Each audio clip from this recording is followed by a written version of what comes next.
जमीयत उलेमा हिंद के 34वें अधिवेशन के दूसरे दिन यानी कि आज मौलाना मदनी के सुर थोड़े बदले हुए नजर आए। मौलाना मदनी ने इशारों में बीजेपी से दूरी कम करने की बात कह दी। बीजेपी के साथ ही मौलाना मदनी ने आरएसएस और मोहन भागवत का जिक्र करते हुए अपने भाषण में कहा कि हम आरएसएस और भागवत से मतभेदों को खत्म करने के लिए आरएसएस प्रमुख और उनके नेताओं का स्वागत करते हैं। हम यहाँ ये वादे कर देना चाहते हैं कि आरएसएस और बीजेपी से हमारी कोई मजहबी अदावत नहीं है, बल्कि मजहबी या नस्ली अदावत नहीं है। हालांकि मौलाना महमूद मदनी ने इसके साथ ही एक लाइन ये भी जोड़ दी कि उनका बीजेपी और आरएसएस के साथ मनभेद नहीं मतभेद है। में सिर्फ उन नजरियात से इख्तलाफ है जो समाज के मुख्तलिफ तबकात के दरमियान बराबरी, नस्ली अदम इम्तियाज और दस्तूर हिंद के बुनियादी उसूलों के खिलाफ है। मौलाना मदनी ने आरएसएस से मतभेद के पीछे की वजह भी बताई और आरएसएस के दूसरे सरसंघचालक गुरु गोलवलकर पर सवाल भी खड़े किए। गुरु गोलवलकर को लेकर उन्होंने क्या कहा, यह भी सुनिए। गुरु गोलवलकर की किताब बंच ऑफ थॉट्स पर सवाल खड़े करते हुए मौलाना मदनी ने कहा कि हम जब भी आरएसएस और उसके नजरियात की बात करते हैं तो हमें उसके माजी के सरसंघ चालक गुरु गोलवालकर की किताब बंच ऑफ थॉट के हवाले होते हैं। मौलाना महमूद मदनी ने आरएसएस के मौजूदा सरसंघ चालक मोहन भागवत को लेकर नरम रुख दिखाया। हालांकि आरएसएस के मौजूदा कायद के हालिया ऐसे बयानात जो एक कौमी नजरिए, मुत्तहिदा कौमियत और भाईचारे से कुछ मेल खाते हैं, उनको भी पेश नजर रखना चाहिए। मदनी के बयानों से साफ है कि वो आरएसएस के ताजा स्टैंड से सहमत है, लेकिन पुरानी बातों को अभी तक भूल नहीं पाए हैं। दिल्ली के रामलीला मैदान में जमीयत उलेमा हिंद के 34वें अधिवेशन में कई प्रस्तावों पर चर्चा हुई। ये वो प्रस्ताव हैं जिन पर देश के मौजूदा हालात में सबसे ज्यादा बातें होती हैं। जमीयत की ओर से मुसलमानों के खिलाफ चलाए जा रहे हेट कैंपेन को लेकर नाराजगी जाहिर की गई है और इसी के साथ मुस्लिम पर्सनल लॉ से छेड़छाड़ के खिलाफ भी प्रस्ताव पास किया गया है। जमीयत के अधिवेशन में राष्ट्रीय एकता को मजबूत करने पर चर्चा हुई है और इस बाबत भी एक प्रस्ताव लाया गया। इसके अलावा यूनिफॉर्म सिविल कोड के खिलाफ प्रस्ताव पास किया गया है, जबकि देश और दुनिया में बढ़ते इस्लामोफोबिया को रोकने के लिए भी जमीयत ने खाका पेश किया है।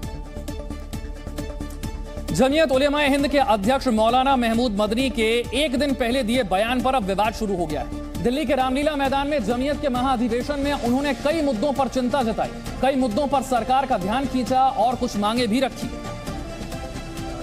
लेकिन जमीयत के मंच से उन्होंने कुछ ऐसी बातें की जिसमें गंभीर आरोप थे, खासकर अदालत को लेकर कि अदालतें रियासत के दबाव में काम कर रही हैं। सरकार पर हमले की ये तो शुरुआत भर थी।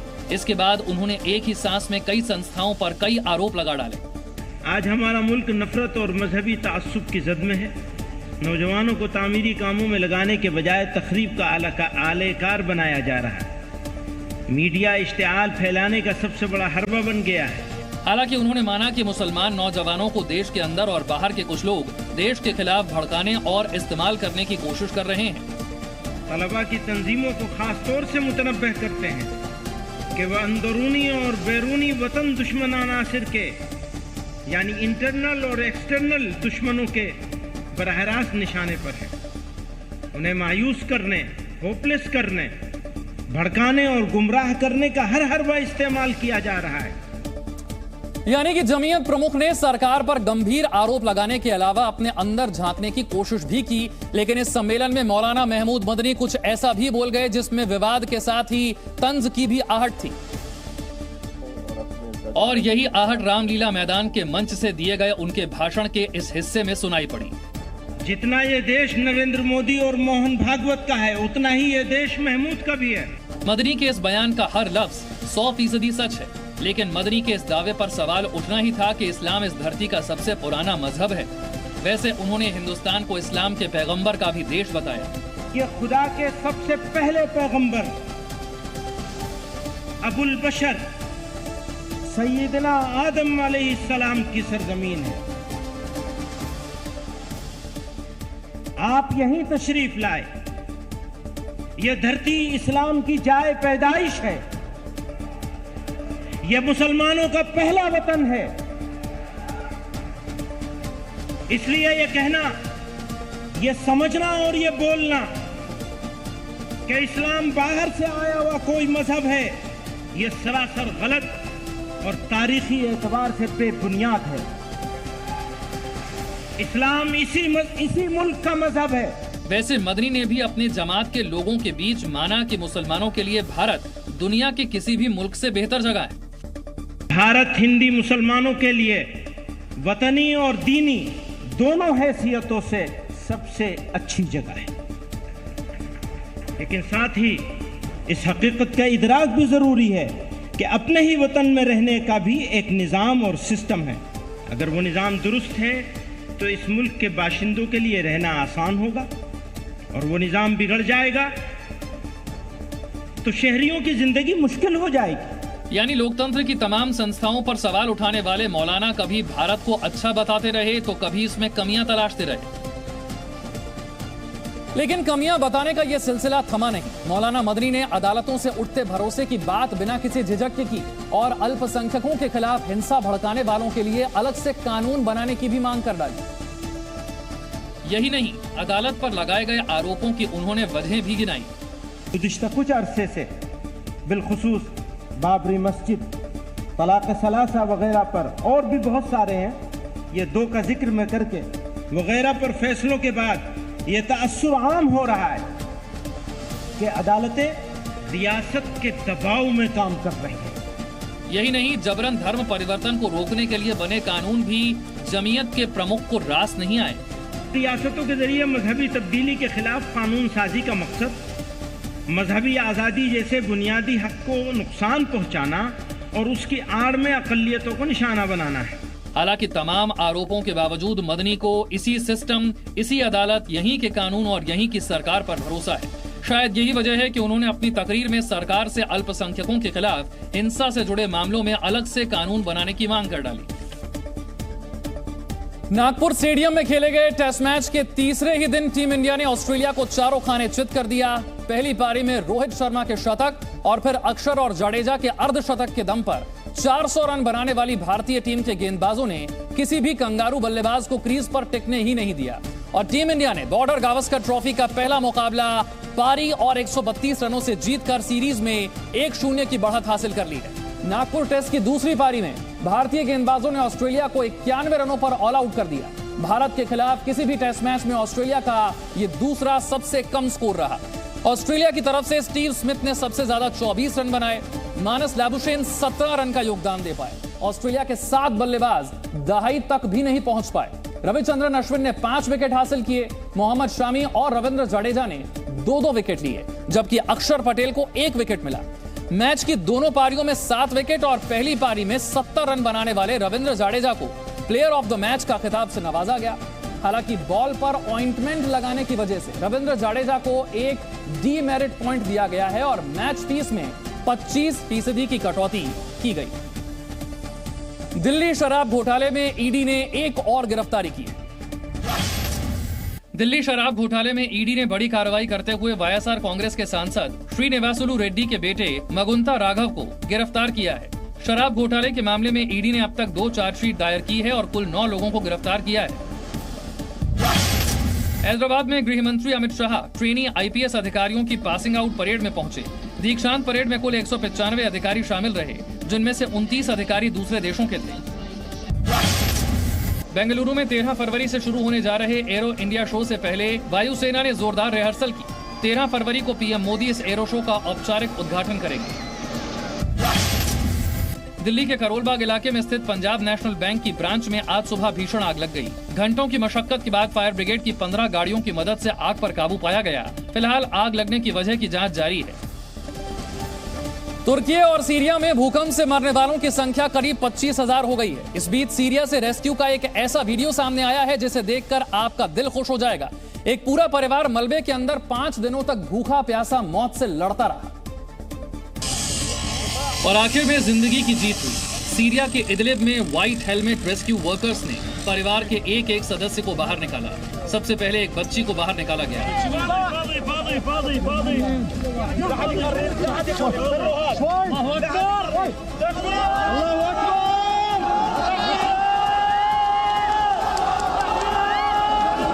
इसके बाद बहुत सावधानी से दूसरे बच्चे को बाहर निकाला गया।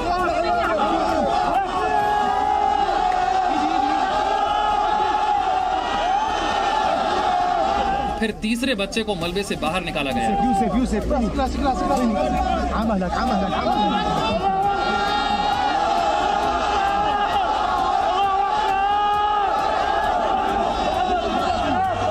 और आखिर में बच्चों के पिता को मलबे के अंदर से बाहर निकाला गया।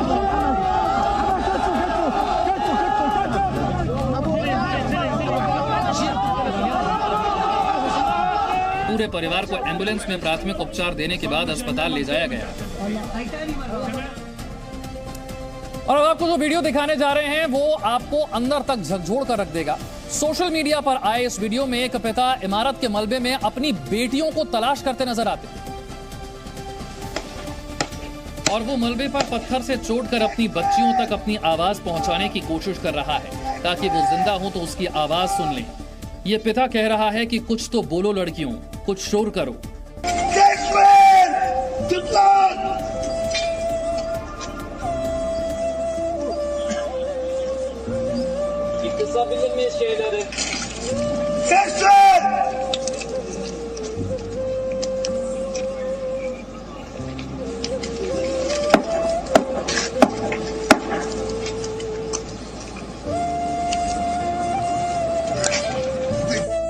लेकिन मलबे के अंदर से पिता को कोई आवाज नहीं सुनाई दी, लेकिन उम्मीद टूटी नहीं है। तुर्की के हदे शहर से एक पिता का वीडियो सामने आया है। वो पिता अपने घर के बाहर खड़े हैं, घर पूरा गिर चुका है, लेकिन उस घर के मलबे के अंदर उनके 4 बच्चे दबे हुए और वो बचाव कर्मियों से गुहार लगा रहे हैं। मेहमद तेमिजकान ने खुद को तो मलबे से किसी तरह बाहर निकाल लिया, लेकिन उनके 4 बच्चे मुस्तफा, मोहम्मद जैनब और मुरवेद अंदर ही हैं। उन्हें यकीन है कि उनके 4 बच्चे जिंदा हैं। Beklediğimiz bir şey yok. Terk edip gideceğiz. Hanımın cesetini bekliyoruz. Onu çıkartacağız. Çalışmalar yapılıyor. Şimdi sıra bizim kademeye geldi. Hanımı betonların altından alıp defne için alacağız. Rescue workers भी क्या करें? हर गिरी हुई बिल्डिंग और उसके मलबे में कोई ना कोई दबा हुआ है। वक्त कम है, लोग कम हैं, इसलिए वर्कर्स आवाज लगाकर मलबे में जिंदगी की तलाश कर रहे हैं।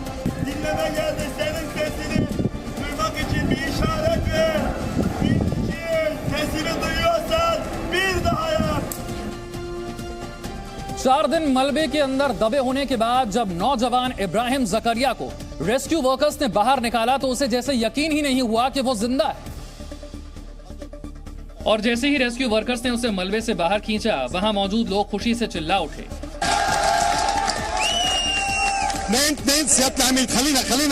इब्राहिम के चेहरे पर खौफ और दहशत साफ झलक रही थी। इब्राहिम को बाहर निकालने के बाद इसी मलबे से उसकी मां दोहा नूरल्ला को भी जिंदा बाहर निकाला गया।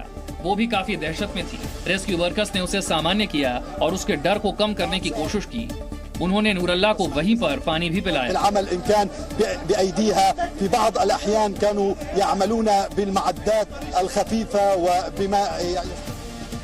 सिर्फ 20 दिन के करम नाम के बच्चे को मलबे के अंदर से 3 दिन के बाद जिंदा बाहर निकाला गया। जब उसे बाहर निकाला गया तब उसके नन्हे से हाथों को देखकर रेस्क्यू वर्कर्स हैरान रह गए, क्योंकि जब बचाव कर्मियों ने करम के हाथों की मुट्ठी खोली तो उसमें उसकी मां के सिर के बाल थे। शायद भूकंप के वक्त उसकी मां ने इसे अपने सीने से लगा लिया होगा और करम ने अपनी मां के बालों को जोर से पकड़ लिया होगा, इतनी जोर से कि बाल के गुच्छे इसके हाथों में ही आ गए। जाको राखे साइयां मार सके ना को, यह कहावत तुर्की में बार बार सच हो रही है। एक गर्भवती महिला और अपने 7 साल की बच्ची के साथ 115 घंटे तक मलबे के अंदर दबी रही और शुक्रवार शाम यानी भूकंप आने के करीब 5 दिन बाद दोनों को मलबे में से जिंदा निकाला गया। तुर्की के गाजियान्टेप में रेस्क्यू वर्कर्स ने मां और बच्ची को निकालकर स्ट्रेचर पर रखा। बिना खाए पिए मलबे के अंदर 5 दिन तक जिंदा रहना चमत्कार ही कहा जाएगा। गाजियान्टेप की तरह तुर्की के कहरामन मारस में भी चमत्कार हुआ। करीब 5 दिनों तक मलबे में फंसे होने के बाद एक लड़की को जिंदा बचाया गया। इसी तरह एक व्यक्ति को भी मलबे से 5 दिन बाद जिंदा निकाला गया। वैसे तो मलबे से लोगों के जिंदा निकलने की उम्मीद कम होती जा रही है, लेकिन बचाव कर्मी आखिरी वक्त तक उम्मीद नहीं छोड़ रहे। मलबे के अंदर से जिंदा निकालने के बाद जितनी खुशी पीड़ित और उनके परिवार वालों को हो रही है, शायद उससे ज्यादा खुशी बचाव कर्मियों को हो रही है। और तुर्की के हते से आई ये तस्वीर उसकी गवाह है। 8 घंटे की मशक्कत के बाद 2 लोगों को मलबे के अंदर से जिंदा निकालने के बाद इनकी खुशी देखते ही बन रही थी।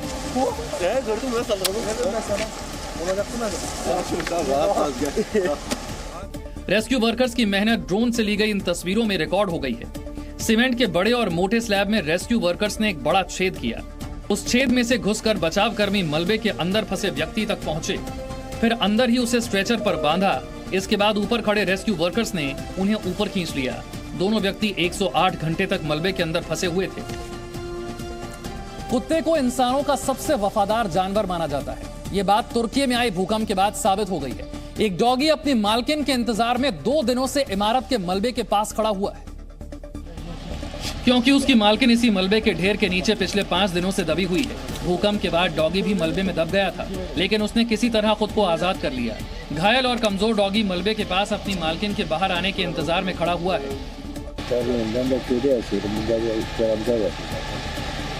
Benim de kız kardeşim burada yatıyor.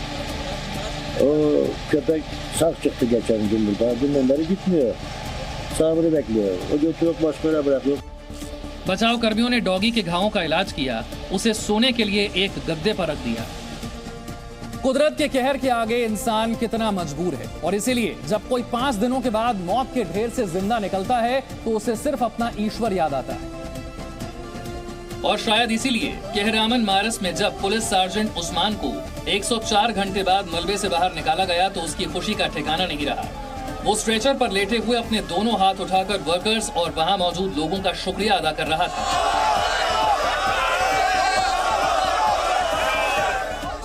साथ ही वो लगातार कुरान की आयतें भी पढ़ रहा था।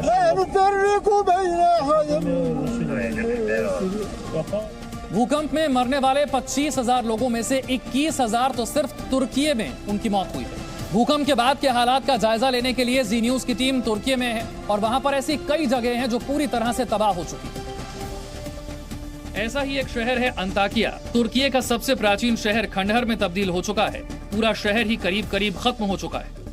अंताकिया की तस्वीरें आपको दिखा रहे हैं, किस तरह की तबाही यहाँ पर आई हुई है। लोगों का दर्द इतना ज्यादा है, लोगों का दुख इतना ज्यादा है कि लोग अपनों के लिए यहाँ पर बैठे हुए हैं, इंतजार कर रहे हैं, क्योंकि रेस्क्यू लगातार यहाँ पर जारी है। लोगों को बचाने का काम चल रहा है, जिंदगी बचाने की कवायद यहाँ पर लगातार जारी है। और आप देखिए रेस्क्यू टीम्स लगातार यह प्रयास कर रहे हैं कि लोगों को निकाला जा सके। अंदर से कुछ आवाजें भी आ रही हैं।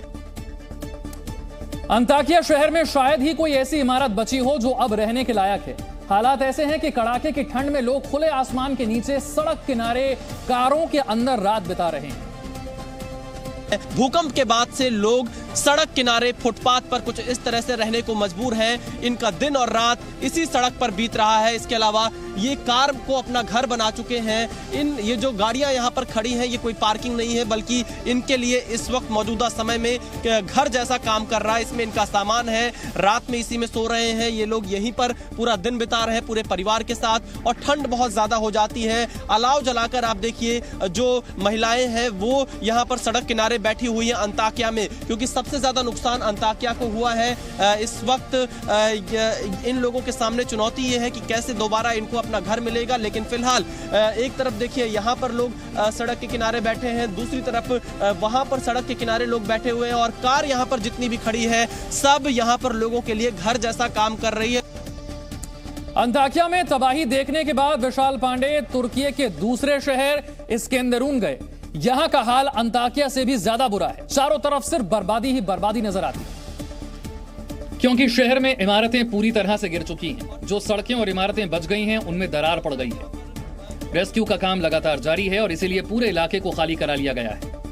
ये मुख्य शहर का हिस्सा था। यहाँ की जो बिल्डिंग्स थी, जो इमारतें थी, वो बिल्कुल गिर चुकी हैं, मलबे में पूरी तरह से तब्दील है। यहाँ से आगे थोड़ा रेस्क्यू भी चल रहा है। इसके अलावा कुछ बिल्डिंग्स गिर चुकी हैं, कई बिल्डिंग्स में दरार यहाँ पर भी आई है। पूरे आसपास के इलाके को खाली करा लिया गया है। किसी भी घर में अब यहाँ पर लोग नहीं रह रहे हैं, उन्हें सुरक्षित जगह पर यहाँ से निकाल कर पहुंचाया गया है। इसके अलावा आप देखिए जो बगल के घर है उसमें भी काफी ज्यादा दरारें आ चुकी हैं, अंदर सब कुछ टूट चुका है इस घर में। और साथ ही आप देखिए आगे रेस्क्यू भी चल रहा है। यहाँ पर जो रेस्क्यू टीम है वो भी मौजूद है और इस वक्त आप देखिए ये पूरा इलाका सन्नाटा आपको दिखाई पड़ेगा। ये बहुत ही रिहायशी और मार्केट का इलाका था यहाँ का, लेकिन अब यहाँ पर लोग आपको दिखाई नहीं दे रहे हैं, सिर्फ यहाँ मलबा है। भूकंप में मारे गए लोगों की तादाद का अंदाजा इस बात से लगाया जा सकता है कि सीरिया के जंडारिस शहर में कब्रों को खोदने और शवों को दफनाने के लिए अब लोग नहीं मिल रहे। इसीलिए वॉलंटियर्स आगे आए हैं और सामुदायिक कब्रों में शवों को दफनाया जा रहा है। रोज 50 से ज्यादा अनजान शव कब्रिस्तान पहुंच रहे हैं। उनकी पहचान इसीलिए नहीं हो पा रही क्योंकि उनकी पहचान करने के लिए परिवार का कोई जिंदा नहीं बचा है। माँ बाप, बच्चे, रिश्तेदार सभी भूकंप में मारे गए तो पहचान करेगा कौन?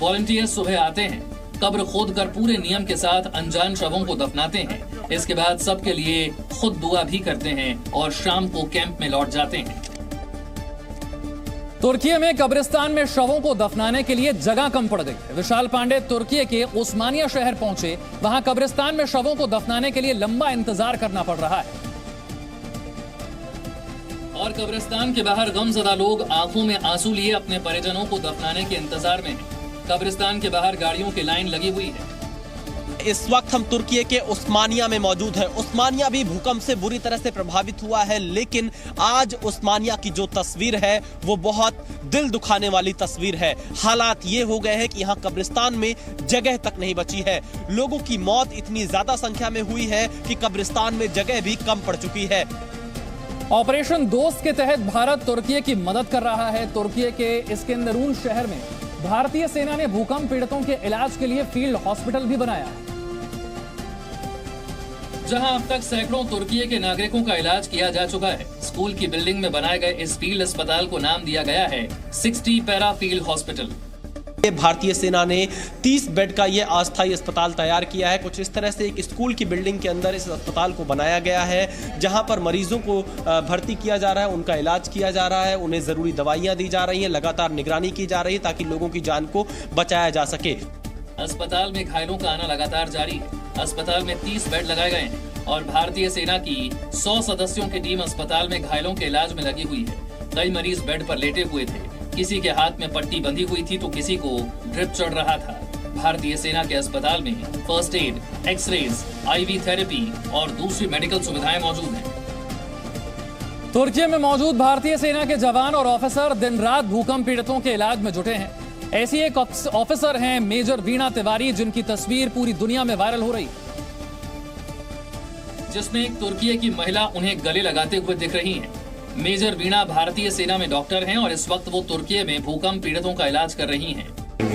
उस तस्वीर के बारे में मैं बस यही कहना चाहूँगी कि वो तस्वीर जो पेशेंट की खुशी दर्शाता है वो सिर्फ मेरे लिए नहीं है। वो तो शायद मैं खड़ी थी उस समय, तो पेशेंट ने मुझे गले लगा के वो जाहिर किया कि कैसे वो पूरे 60 पैरा फील्ड हॉस्पिटल, पूरी इंडियन आर्मी को के लिए थैंकफुल है। हालांकि फील्ड हॉस्पिटल के अधिकारियों और डॉक्टरों को कई चुनौतियों का सामना भी करना पड़ रहा है। हर दिन 100 से ज्यादा घायल पहुंच रहे हैं।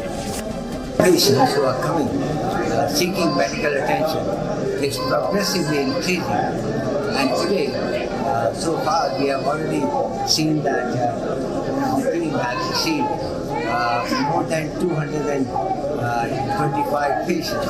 इस वक्त मून मिशन आर्टेमिस पर पूरा जोर देने वाले नासा ने अपने सपने को पूरा करने के लिए भारतीय मूल के एक अमेरिकी एरोस्पेस उद्योग विशेषज्ञ पर भरोसा जताया है।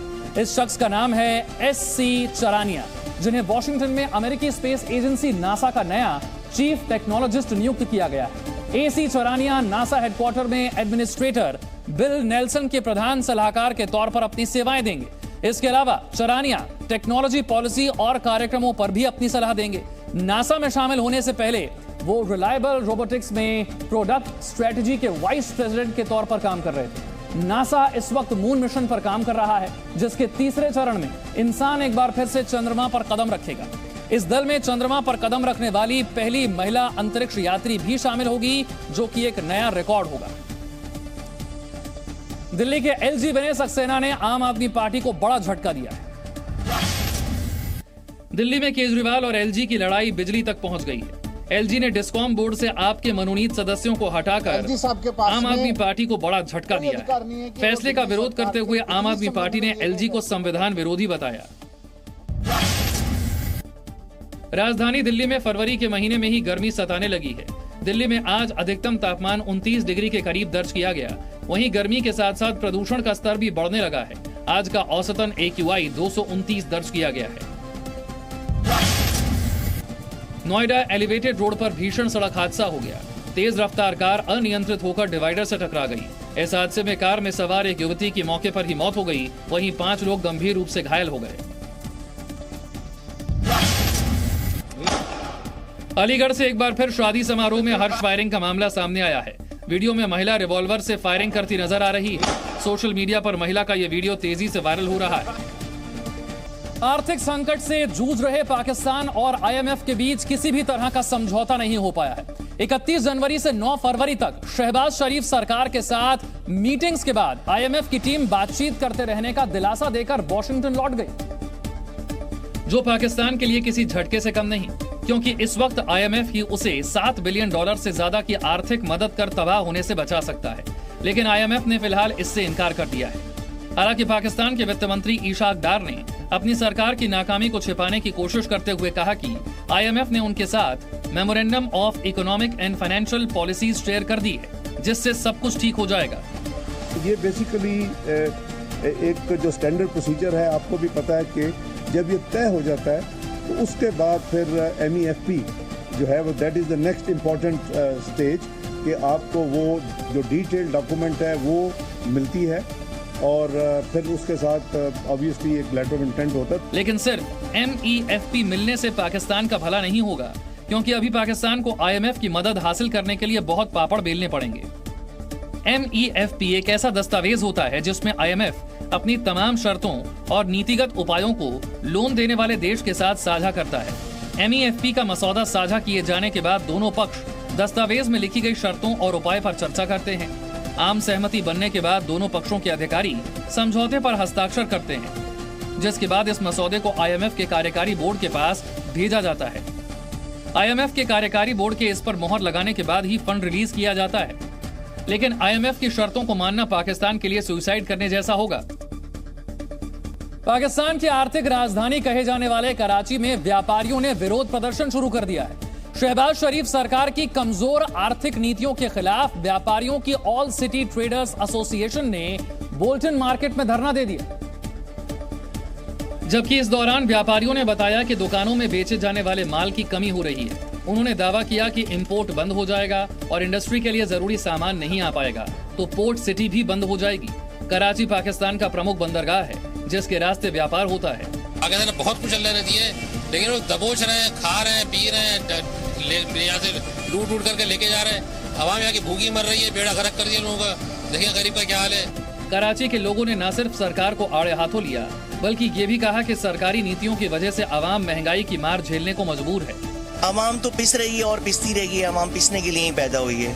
गरीब गरीब से गरीब होता जा रहा है, जो अमीर है वो अमीर होता जा रहा है। इन लोगों ने अरबों रुपए खाए और महंगाई आवाम पर ला रहे हैं, ये बिल्कुल गलत हो रहे हैं। लेकिन पाकिस्तान की सरकार फिलहाल अपनी साख बचाने में लगी है, भले ही इसके लिए उसे अपनी जनता का गला ही क्यों ना घोटना पड़े। पाकिस्तान की सरकार ने न सिर्फ IMF की तमाम शर्तों को मान लिया है, बल्कि महंगाई पहले से कहीं ज्यादा बढ़ाने का फैसला भी कर लिया है। पाकिस्तान की सरकार 170 अरब रुपए के नए टैक्स लगाने वाली है। नए टैक्स लगाने के लिए सरकार जल्द ही मिनी बजट पेश करेगी। इसके अलावा आर्थिक समन्वय समिति की 150 दवाओं की कीमतों में इजाफा किया जाएगा। सरकार बिजली और गैस पर मिलने वाली सब्सिडी को खत्म करने वाली है। पाकिस्तान का विदेशी मुद्रा भंडार $2.9 बिलियन ही रह गया है। पाकिस्तान के पास आयात और खरीद के लिए सिर्फ 14 दिनों का ही पैसा बचा है, जबकि लाहौर में तेल की कमी होने की वजह से 40 पेट्रोल पंप बंद पड़े हैं। रूस और यूक्रेन युद्ध को लेकर अमेरिका का एक बड़ा बयान सामने आया है। अमेरिका ने कहा है कि दोनों देशों के बीच चल रही जंग को भारत के प्रधानमंत्री नरेंद्र मोदी की मध्यस्थता से रोक सकते हैं। दरअसल शुक्रवार को white house national security council के प्रवक्ता जॉन किर्बी पत्रकारों से बातचीत कर रहे थे। इस दौरान रूस यूक्रेन युद्ध को रोकने के लिए पीएम मोदी की मध्यस्थता को लेकर सवाल हुआ, तो उन्होंने कहा कि पीएम मोदी चाहें तो राष्ट्रपति व्लादिमीर पुतिन को अभी भी इस युद्ध को रोकने के लिए मना सकते हैं। I think there's still time for Mr. Putin to stop the war. Mr. Modi can convince. I'll let the Prime Minister speak to whatever efforts he's willing to undertake. I want to stress it again, Goyle. I mean, certainly the United States would welcome any effort that could lead to an end of hostilities in Ukraine. इस दौरान John किर्बी ने रूसी राष्ट्रपति Vladimir Putin को आड़े हाथों लिया। उन्होंने कहा कि अमेरिका समेत तमाम पश्चिमी देशों ने रूस के खिलाफ कई प्रतिबंध लगाए हैं ताकि मानवता को बचाया जा सके। अमेरिका की यही कोशिश है कि यूक्रेन के नागरिकों की सुरक्षा के लिए रूस को रोका जाए। United States will continue to stand with Ukraine for as long as it takes. He will continue to call for the kind of international unity that we've seen, not just across NATO but across the world. Britain के great Yarmouth में second world war के दौरान एक बम मिला है जो diffuse करने के दौरान फट गया। यह बम विस्फोट इतना तेज था कि इसकी आवाज कई किलोमीटर तक सुनाई दी। जबकि इस घटना का वीडियो सोशल मीडिया पर तेजी से वायरल होने लगा। करीब 18 सेकंड के इस वीडियो में अचानक से धमाका होता है और आसमान में धुएं का गुबार छा जाता है।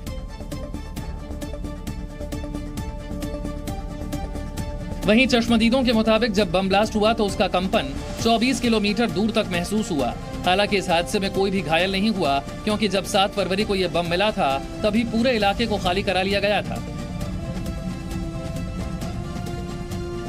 जानकारी के मुताबिक इस बम की खोज येरे नदी के पार तीसरे क्रॉसिंग पर काम कर रहे एक ठेकेदार ने की थी। आर्थिक तंगी से जूझ रहा पाकिस्तान IMF की सारी शर्तें मानने के लिए तैयार हो गया है। महंगाई और भुखमरी के चलते पाकिस्तान IMF की शर्तें मानने को राजी हो गया है। शर्तों के साथ IMF पाकिस्तान को $1.1 बिलियन का कर्ज देगा। शर्तों के तहत पाकिस्तान को अपने सुरक्षा खर्चे में कमी लानी होगी। वहीं पेट्रोल डीजल के दाम बढ़ाने होंगे। चीन द्वारा घुसपैठ की कोशिशों के बीच अमेरिका ने अपनी नई इंटरकॉन्टिनेंटल बैलिस्टिक मिसाइल ICBM का परीक्षण किया। अमेरिकी रक्षा मंत्रालय के मुताबिक लॉन्च के बाद इस मिसाइल ने करीब 6,800 किलोमीटर की दूरी तय की। रूस यूक्रेन के बीच तनाव थमने का नाम नहीं ले रहा। ऐसे में अब अमेरिकी सेना के पूर्व सैनिक यूक्रेनी नागरिकों को हथियार चलाने की ट्रेनिंग दे रहे हैं। 24 फरवरी को रूस यूक्रेन युद्ध का 1 साल पूरा हो जाएगा। दक्षिण अमेरिकी देश चिली में जंगलों में लगी आग बेकाबू हो गई है। आग के कारण अब तक 24 लोगों की मौत हो गई है। वहीं अब हालात को देखते हुए 3 शहरों में कर्फ्यू लगा दिया गया है। हरियाणा के कैथल में दिल दहला देने वाला हादसा हुआ है। यहां पर एक तेज रफ्तार कार डिवाइडर से टकराकर बुरी तरह से दुर्घटनाग्रस्त हो गई,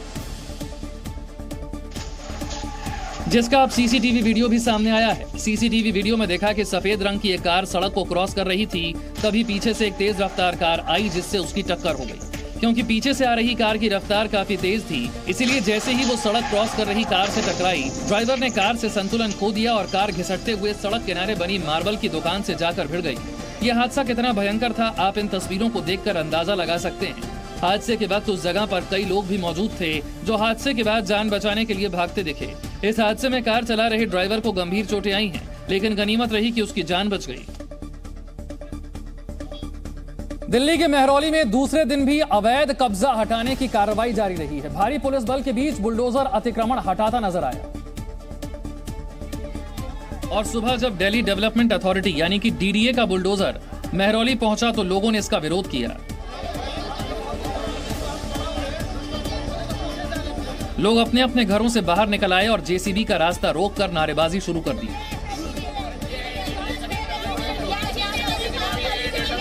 स्थानीय लोगों ने दिल्ली सरकार के खिलाफ जमकर नारेबाजी की, लेकिन बुलडोजर एक्शन को नहीं रोक सके। इसके बाद दल बल की मौजूदगी में बुलडोजर आगे बढ़ा और एक घर की दीवार को तोड़ दिया। बुलडोजर से घर के आगे किए गए कब्जे को हटाया गया। वहीं इस दौरान पानी की एक टंकी को भी बुलडोजर ने लोगों के सामने नष्ट कर दिया।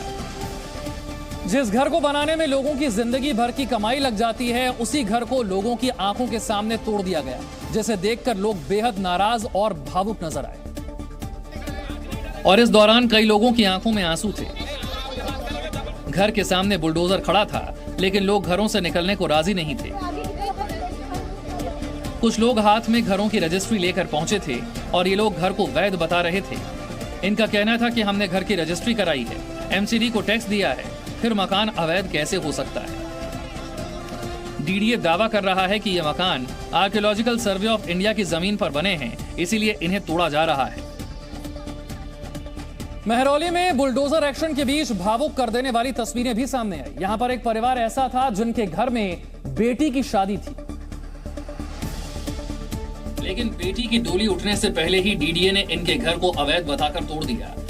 मकान तोड़े जाने से ये परिवार रास्ते पर आ गए हैं। परिवार को अपनी लाडली बेटी को विदा करना है, लेकिन इनके पास अब सिर ढकने के लिए भी छत नहीं है। 23 फरवरी जी, कार्ड्स वगैरह सब छप गए। हाँ, सब छप चुके हैं, बट चुके हैं। लाचार पिता ने दिन रात मेहनत करके बेटी की शादी के लिए सामान इकट्ठा किया था, लेकिन बेरहम सिस्टम ने उस सामान को भी घर से निकालकर बाहर सड़क पर पटक दिया है। 16 तारीख के बाद से इनका सारा कार्यक्रम चालू होने थे। अचानक ही कल तक तो कुछ ऐसा था भी नहीं कि यहाँ टूटेगा। ऑल ऑफ अ सडन उन्होंने रात को आके बोलते हैं कि कल खाली कर देना, कल सुबह बिल्डिंग डैमोलिश होनी है। शादी नजदीक है और ऐसे में परिवार को समझ नहीं आ रहा कि वो करें तो करें क्या। वहीं डीडीए के डिमोलिशन एक्शन पर दिल्ली के डिप्टी सीएम का बयान भी सामने आ गया है। मनीष सिसोदिया ने महरौली में अतिक्रमण हटाओ कार्रवाई के लिए बीजेपी को जिम्मेदार ठहराया है। जब उसमें कोर्ट के भी आदेश हैं और जिन लोगों ने घरों की रजिस्ट्री तक करा रखी है उनके घर तोड़े जा रहे हैं, जो लोग हाउस टैक्स दे रहे हैं उनके घर तोड़े जा रहे हैं, तो ये भारतीय जनता पार्टी को करना तो कुछ आता नहीं है, तोड़ना ही आता है। संविधान तोड़ेंगे। यूपी की तर्ज पर जम्मू में सरकारी जमीन से अवैध कब्जा हटाने की कार्रवाई को तेज कर दिया गया है। प्रशासन की टीम आज एक बार फिर से बठिंडी मार्केट में अवैध कब्जा हटाने के लिए पहुंची और जन्नत के कब्जेदारों के अवैध निर्माण को ढहा दिया। इस दौरान प्रशासन की टीम एक शोरूम को जेसीबी से गिराती दिखी।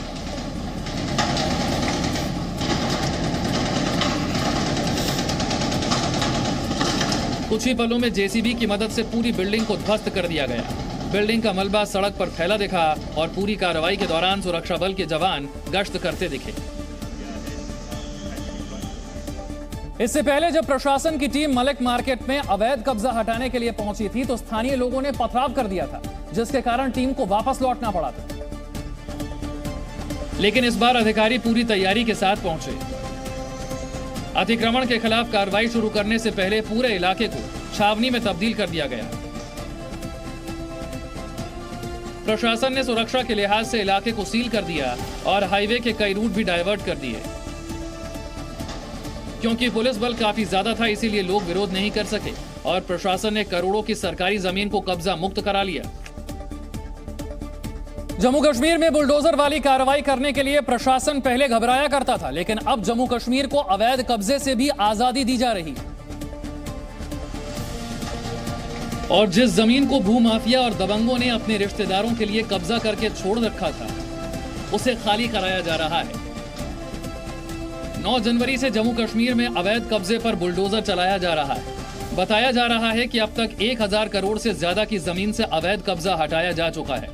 दावा है कि केंद्र शासित प्रदेश जम्मू कश्मीर में 22 लाख कनाल यानी 3.25 लाख एकड़ जमीन पर अवैध कब्जा है। अगर सरल भाषा में कहें तो जितनी जमीन पर दिल्ली के लोग बसे हैं, उतनी जमीन पर अकेले जम्मू कश्मीर में अवैध कब्जा करके बड़े नेता और दबंग बैठे रहे। प्रशासन की कार्रवाई से जम्मू कश्मीर के नेताओं में भारी नाराजगी है, लेकिन प्रशासन भी सख्त है।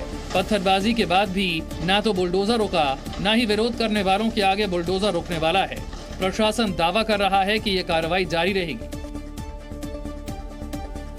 बॉर्डर गावस्कर ट्रॉफी के पहले टेस्ट मैच में ऑस्ट्रेलिया को हराकर team India world test championship के फाइनल में जगह बनाने के बेहद करीब पहुंच गई है। WTC पॉइंट्स टेबल में अभी ऑस्ट्रेलिया टॉप पर है। ऑस्ट्रेलिया 70.83% पॉइंट्स के साथ पहले नंबर पर है और उसका WTC के फाइनल में खेलना तय है, जबकि भारत ने ऑस्ट्रेलिया को पहले टेस्ट मैच में मात देकर 61.67% पॉइंट्स हासिल कर लिए हैं, जिससे वो अब दूसरे नंबर पर है।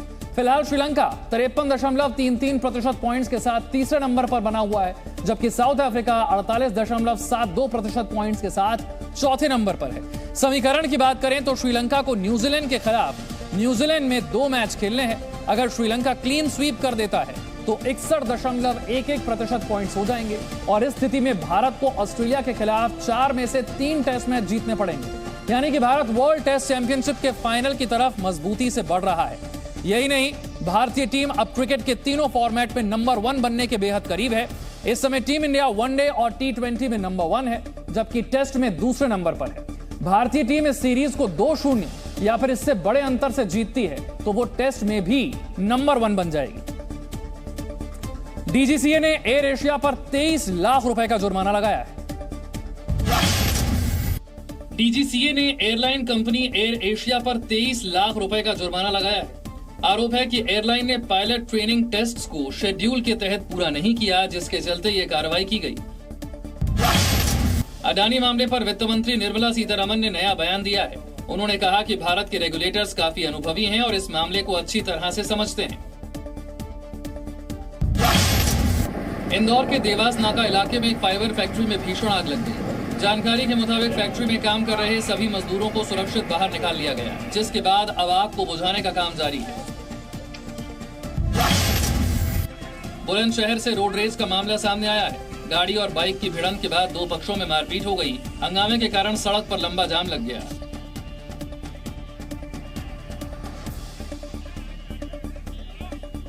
भारत के इतिहास में पहली बार जम्मू कश्मीर के रियासी में लिथियम का भंडार मिला है।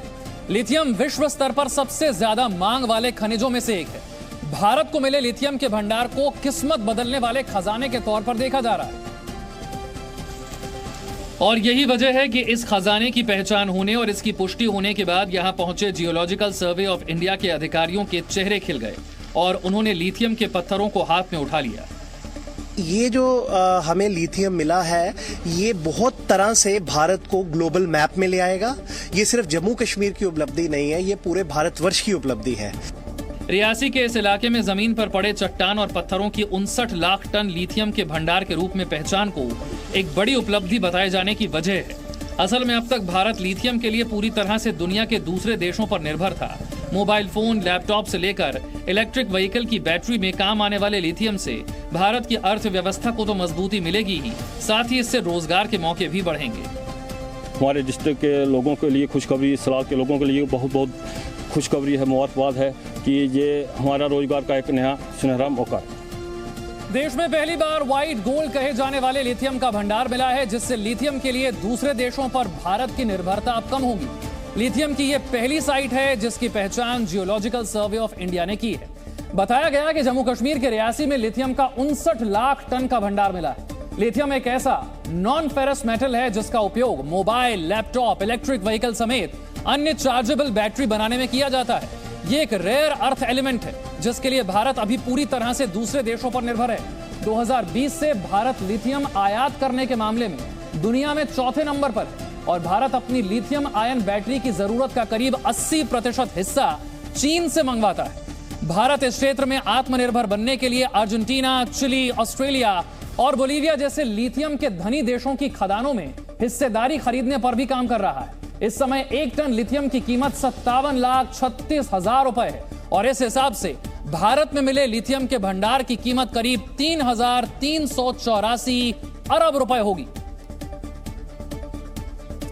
छत्तीसगढ़ के नारायणपुर में नक्सलियों ने बीती रात बीजेपी के नेता को गोली मार दी। रात 8 बजे 2 नक्सली बाइक से बीजेपी के नेता के घर आए और सबसे पहले नक्सलियों ने उनके घर का दरवाजा खटखटाया। जैसे ही बीजेपी नेता सागर साहू ने दरवाजा खोला, नक्सली घर के अंदर घुस आए और फिर गोली चला दी। सिर में गोली लगने से बीजेपी नेता बुरी तरह से घायल हो गए, जिन्हें इलाज के लिए तुरंत ही अस्पताल ले जाया गया, लेकिन रास्ते में ही उनकी मौत हो गई। उनके गले के दाहिने भाग में गोली लगा हुआ है, गन शॉट इंजरी है और एग्जिट खून में लेफ्ट ब्रेन की तरफ निकला हुआ है। नक्सलियों ने जिस समय वारदात को अंजाम दिया उस समय बीजेपी नेता घर में टीवी देख रहे थे। नक्सलियों ने जिस जगह पर उन्हें गोली मारी वहां पर खून के निशान दिखाई दिए और जैसे ही पुलिस को बीजेपी नेता की हत्या की जानकारी मिली, आला अधिकारी मौके पर पहुंच गए। पुलिस ने इन्वेस्टिगेशन शुरू की तो सोफे पर खून के निशान दिखाई दिए। बताया जा रहा है कि घटना के वक्त इसी सोफे पर बैठकर वो टीवी देख रहे थे। घटना स्थल के में 2 राउंड खाली खोखे बरामद हुए हैं। तो प्राथमिक उपचार करने के लिए इनको वहीं स्थित CHC में भर्ती कराया गया। तत्पश्चात इनका और बेहतर उपचार के लिए इनको जिला नारायणपुर के डिस्ट्रिक्ट अस्पताल में रेफर किया गया, जहां पे इलाज के दौरान उनकी मृत्यु हुई। सागर साहू बीजेपी के जिला उपाध्यक्ष थे। उनकी मौत के बाद अब दावा किया जा रहा है कि नक्सली पहले ही उन्हें हत्या की धमकी दे चुके थे और लौह अयस्क संयंत्र की स्थापना के लिए समर्थन छोड़ने को कहा था, लेकिन जब वो नहीं माने तो नक्सलियों ने प्लान बनाकर उनकी हत्या कर दी और मौके से भाग निकले। छत्तीसगढ़ के बस्तर संभाग में पिछले 1 महीने में नक्सली 3 बीजेपी नेताओं को मौत के घाट उतार चुके हैं। इसीलिए छत्तीसगढ़ के पूर्व सीएम डॉक्टर रमन सिंह को जैसे ही सागर साहू की हत्या की जानकारी मिली, वो भड़क गए और एक के बाद एक कई ट्वीट किए। रमन सिंह ने ट्वीट कर नक्सलियों को सीधी चेतावनी दी और इस हमले को पूरी बीजेपी के ऊपर हुआ हमला बताया। रमन सिंह ने लिखा, सागर साहू जी का बलिदान व्यर्थ नहीं जाएगा। बस्तर के लिए समर्पित इन नेताओं के रक्त की एक एक बूंद जो छत्तीसगढ़ महतारी के आंचल पर गिरी है, वो हर अलोकतांत्रिक ताकत पर गाज बनकर गिरेगी। रमन सिंह ने बीजेपी नेताओं के खिलाफ किसी बड़ी साजिश की आशंका जताई। त्रिपुरा विधानसभा चुनाव में वोट मांगने के लिए आज प्रधानमंत्री मोदी त्रिपुरा पहुंचे। त्रिपुरा में प्रधानमंत्री ने आज 2 सभाओं को संबोधित किया और अपने संबोधन में प्रधानमंत्री ने त्रिपुरा में लेफ्ट और कांग्रेस गठबंधन पर सबसे तीखा हमला बोला। जिन्होंने सालों साल बारी बारी से त्रिपुरा को लूटा, आज वही लोग कभी आमने सामने थे, अब चंदा लेने की आदत जाती नहीं है, इसलिए फिर से साथ आ गए हैं। विपक्ष पर हमला करने के साथ ही प्रधानमंत्री मोदी अपनी सरकार के काम को गिनाने से भी नहीं चूके।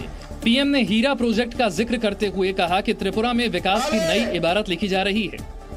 हीरा विकास यानी हाईवे, इंटरनेट, रेलवे और एयरवेज से जुड़ा विकास। भाजपा सरकार ने दिन रात मेहनत करके इस वायदे को जमीन पर उतारने के लिए काम किया।